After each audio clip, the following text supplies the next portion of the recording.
ओम श्री गणेशाय नमः।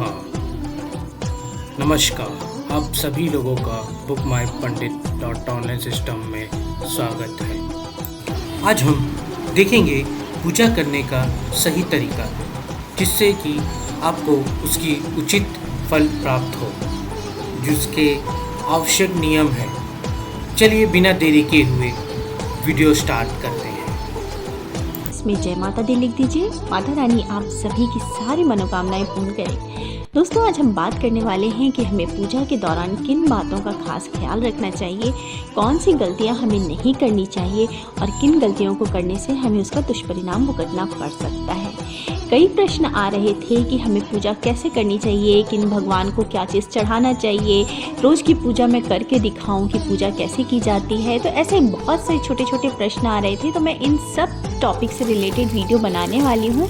आज मैं बता रही हूँ कि आपको पूजा के दौरान, चाहे आप रोज़ की पूजा करते हो या कोई ख़ास पूजा कर रहे हैं, किन बातों का आपको खास ख्याल रखना चाहिए और ये गलतियाँ बिल्कुल भी नहीं करनी चाहिए, क्योंकि इन गलतियों को करने से आपको दुष्परिणाम भुगतने पड़ सकते हैं।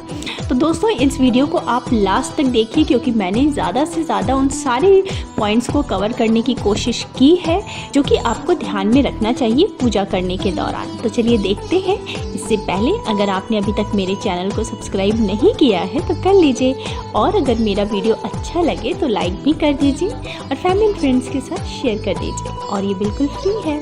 तो चलिए देखते हैं। दोस्तों, मैं सबसे पहले आपको ये बताना चाहती हूँ कि पूजा जितनी ज़्यादा करें उतना कम है, और जितना कम करें उतनी ज़्यादा है। कोई भी बंदिश नहीं है। आपको जितना टाइम मिलता है, आप जितना टाइम दे सकते हैं आप पूजा में दें, लेकिन रोज़ पूजा ज़रूर करें। भगवान के सामने एक दीपक ज़रूर जलाएं और भगवान का नाम ज़रूर लें। अगर आप चलते फिरते भी भगवान का नाम लेते हैं तो भगवान उसको भी सुनते हैं और उसका भी हमें शुभ फल प्राप्त होता है। जिनको टाइम नहीं मिलता, जो वर्किंग हैं, वो कभी भी कर सकते हैं, और जिनको टाइम मिलता है वो घर में रहते हैं या फिर किसी भी तरीके से कोशिश करके टाइम निकालें और सुबह शाम भगवान के सामने एक दीपक जलाएं, भगवान को भोग लगाएं। जो भी आपके पास है उसी से भोग लगाएं। प्रसाद, बताशा, ऋतुफल, कुछ भी भगवान को भोग लगाएं और किसी मंत्र का जप कर लें और क्षमा याचना कर लें भगवान से। तो इसका बहुत ही सकारात्मक प्रभाव हमारे जीवन पे पड़ता है। हमारे घर में एक सकारात्मक ऊर्जा उत्पन्न होती है जो कि हमारे जीवन को खुशियों से भर देती है। दोस्तों, मैंने पहले भी एक वीडियो बनाया है जिसमें मैंने बताया है कि अगर घर में आप कहीं भी पूजा का स्थान स्थापित कर रहे हैं तो आपको किन बातों का खास ख्याल रखना चाहिए। एक बार आप वो वीडियो ज़रूर देख लें। आज मैं आपको बताऊंगी पूजा करते वक्त किन बातों का खास ख्याल रखना चाहिए। दोस्तों, पूजा करते वक्त जिस बात का सबसे पहले ध्यान रखना चाहिए, जिस नियम का सबसे पहले पालन करना चाहिए, वो है कि पंच देवता की पूजा हमें रोज़ करनी चाहिए। पंच देवता हैं श्री गणेश भगवान, सूर्य भगवान, भगवान शिव, श्री विष्णु भगवान और माँ दुर्गा। श्री गणेश भगवान की पूजा किसी भी पूजा में सबसे पहले की जाती है, तभी पूजा भगवान स्वीकार करते हैं। सूर्य देवता हैं जो नवग्रह के राजा माने जाते हैं। नवग्रह हमारे जीवन में हर अच्छे बुरे कर्म का हमें फल देते हैं। नवग्रह तो उनके राजा सूर्य देव माने जाते हैं, तो उनकी पूजा करना भी बहुत ज़रूरी है। इसी प्रकार भगवान शिव और विष्णु भगवान जो हैं वो हमारे रचयिता और पालनहार माने जाते हैं, तो उनकी पूजा भी हमें रोज़ करनी चाहिए। और माँ दुर्गा की पूजा सबसे अंत में की जाती है, क्योंकि वो जगत जननी है, जगदम्बा है, तो परम शक्ति है, तो उनकी पूजा सबसे अंत में की जाती है। प्रतिदिन पूजा करते समय इन पंच देवताओं का ध्यान करना चाहिए। इसके अलावा हमें कुल देवता एवं पूर्वज को भी जरूर प्रणाम करना चाहिए, उनको भी ज़रूर याद करना चाहिए। वास्तु देवता को भी ज़रूर याद करना चाहिए। इससे लक्ष्मी की कृपा प्राप्त होती है और हमारी समृद्धि बढ़ती है। तो ये तो हुआ कि हमें पंच देवता की पूजा रोज़ करनी चाहिए, लेकिन हमें पूजा में कम से कम मिनिमम क्या करना चाहिए, तो हमें पंचोपचार से पूजा करनी चाहिए। अगर आपके पास समय नहीं है तो आप एक दीपक भी जला के पूजा कर सकते हैं, लेकिन अगर आपके पास थोड़ा सा भी समय है तो हमें पंचोपचार से पूजा करनी चाहिए। पंचोपचार का अर्थ होता है कि पहले भगवान को स्नान करना, फिर धूप, दीप, चंदन, फूल चढ़ाना और प्रसाद चढ़ाना, ये होता है पंचोपचार से पूजा करना। और दोस्तों, पंचोपचार से पूजा करने के बाद हमें आरती ज़रूर करनी चाहिए और उसके बाद क्षमा याचना करनी चाहिए। इसके अलावा अब एक बहुत इम्पॉर्टेंट चीज़ है पूजा में, वो है तुलसी।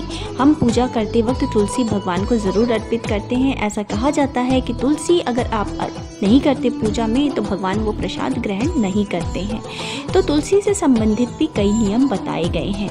सबसे पहला नियम है कि शिव जी, गणेश जी और भैरव जी को तुलसी नहीं चढ़ानी चाहिए। तुलसी का पत्ता बिना स्नान किए नहीं तोड़ना चाहिए। शास्त्रों के अनुसार यदि कोई व्यक्ति बिना स्नान किए तुलसी के पत्तों को तोड़ता है तो पूजा करने से ऐसे पत्ते को भगवान स्वीकार नहीं करते।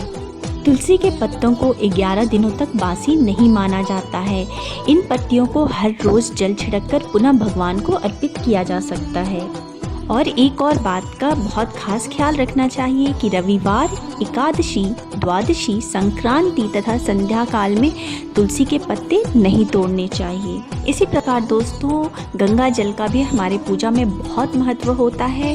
तो गंगा जल को कभी भी प्लास्टिक के बोतल में या फिर किसी अपवित्र धातु में नहीं रखना चाहिए। अपवित्र धातु जैसे एल्युमिनियम, लोहे को अपवित्र धातु माना जाता है। गंगा जल को तांबे के बर्तन में रखना शुभ माना जाता है। रोज़ की पूजा में जो आप लोटे में जल लेके रखते हैं उसमें थोड़ा सा गंगा जल मिला दें और उसी से भगवान को स्नान कराएं और खुद अपने ऊपर भी इस जल को थोड़ा सा छिड़क लें, जिससे आप पवित्र माने जाते हैं। दोस्तों, पूजा करते वक्त दुर्वा का प्रयोग किया जाता है। यह एक प्रकार की घास है जो कि खासकर विशेष पूजा में जिसका हम प्रयोग करते हैं। लेकिन जब हम दुर्वा प्रयोग करते हैं तो हमें इस बात का ध्यान रखना है कि माँ दुर्गा को दुर्वा नहीं चढ़ाई जाती है।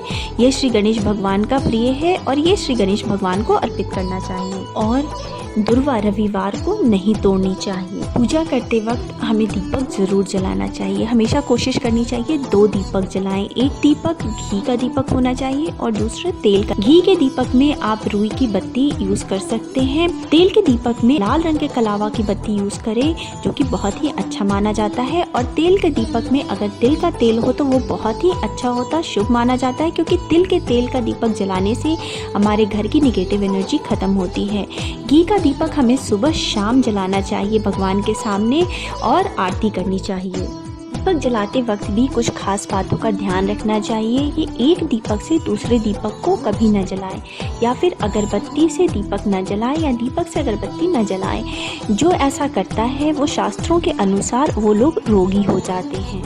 दीपक जलाने के बाद या भगवान को दीपक दिखाने के बाद या आरती के बाद हमें इस बात का ध्यान रखना चाहिए कि जो हमने लोटे में जल लिया हुआ है उससे 1 चम्मच 2 चम्मच पानी अपने हाथ में लेकर के और हमें हस्त प्रक्षालन यानी हाथ को जरूर धो लेना चाहिए। पूजा के समय जब हम आसन पे बैठते हैं भगवान का पूजा करते वक्त, उस वक्त भी हमें कुछ खास बातों का ध्यान रखना चाहिए।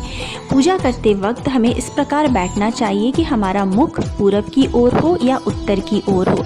यही 2 दिशाएं पूजा करने के लिए सर्वश्रेष्ठ मानी गई हैं। जिस आसन पे हम बैठते हैं वो आसन ऊनी आसन होना चाहिए, ऊन का बना होना चाहिए। अगर वो लाल रंग का हो या पीले रंग का हो तो वो सर्वश्रेष्ठ है। हमेशा कोशिश करनी चाहिए कि सुबह की पूजा आप सुबह 6 से 8 के बीच में कर लें और शाम की पूजा गोधली वेला में कर लें, यानी 5 से 6 के बीच में कर लें, तो ये बहुत ही अच्छा माना जाता है। हमेशा पूजा करने के बाद घी के दीपक से या कपूर से आरती जरूर करनी चाहिए। आरती करते वक्त भी हमें कुछ बातों का विशेष ध्यान रखना चाहिए। भगवान के चरणों की 4 बार आरती करें, नाभि से 2 बार आरती करें और मुख पर 1 या 3 बार आरती करें। इस प्रकार भगवान के समस्त अंगों की कम से कम 7 बार आरती करनी चाहिए। समस्त पूजा और आरती खत्म होने के बाद आप जिस स्थान पे खड़े हैं उसी स्थान पे खड़े खड़े आपको 3 परिक्रमा अवश्य करनी चाहिए। इसके अलावा भी दोस्तों कुछ बातों का ध्यान रखना चाहिए, जैसे कि सूर्य देव को शंख से जल अर्पित ना करें। कई घरों में शंख रोज बजाते हैं, तो इसमें ध्यान रखना चाहिए कि स्त्रियां शंख ना बजाएं। अगर पुरुष भी शंख बजा रहे हैं तो उन्हें पवित्र होकर के नहा करके तभी शंख बजाना चाहिए। जो इस नियम का पालन नहीं करता है वहां से माता लक्ष्मी रुष्ट हो जाती हैं। केतकी का फूल शिवलिंग पर अर्पित नहीं करना चाहिए। किसी भी पूजा में मनोकामना की सफलता के लिए दक्षिणा अवश्य चढ़ानी चाहिए। दक्षिणा अर्पित करते समय अपने दोषों को छोड़ने का संकल्प लें। दोषों को जल्द से जल्द खत्म करने से मनोकामना अवश्य पूर्ण होती है। शास्त्रों के अनुसार शिव जी को प्रिय है बिल्व पत्र यानी बेल पत्र, जिसको कि हम 6 माह तक बासी नहीं मानते। अतः इन पे जल छिड़ककर आप पुनः शिवलिंग पर बेलपत्र को अर्पित कर सकते हैं। आमतौर पर फूलों को हाथ से भगवान पे अर्पित करते हैं, लेकिन ऐसा नहीं करना चाहिए। फूल चढ़ाने के लिए फूलों को किसी पवित्र पात्र में रखें और उसके बाद देवी देवताओं पर अर्पित करें। तांबे के बर्तन में चंदन, घिसा हुआ चंदन या चंदन का पानी नहीं रखना चाहिए। बुधवार और रविवार को पीपल के वृक्ष में जल अर्पित नहीं करना चाहिए। दोस्तों, पूजा घर में मूर्तियाँ 1, 3, 5, 7, 9 या 11 इंच तक ही होनी चाहिए। इससे बड़ी मूर्ति नहीं होनी चाहिए। या खड़े हुए गणेश जी, सरस्वती जी, लक्ष्मी जी की मूर्ति घर में नहीं रहनी चाहिए। हमेशा गणेश जी, सरस्वती जी और लक्ष्मी जी की मूर्ति बैठी हुई अवस्था में ही होनी चाहिए। दोस्तों, पूजा करते समय हम जब भी भगवान को चंदन, कुमकुम, सिंदूर अर्पित करते हैं तो हमें कुछ बातों का विशेष ध्यान रखना चाहिए। जितनी भी देवियां हैं आप उनको सिंदूर अर्पित कर सकते हैं, कुमकुम, चंदन भी अर्पित कर सकते हैं, लेकिन जितने भी देव हैं उनको आपको रोड़ी चंदन अर्पित करना चाहिए, सिंदूर नहीं लगाना चाहिए। देवों में गणेश भगवान को और हनुमान जी को आप सिंदूर अर्पित कर सकते हैं। हमेशा सिंदूर या चंदन लगाते वक्त अनामिका उंगली का ही प्रयोग करना चाहिए।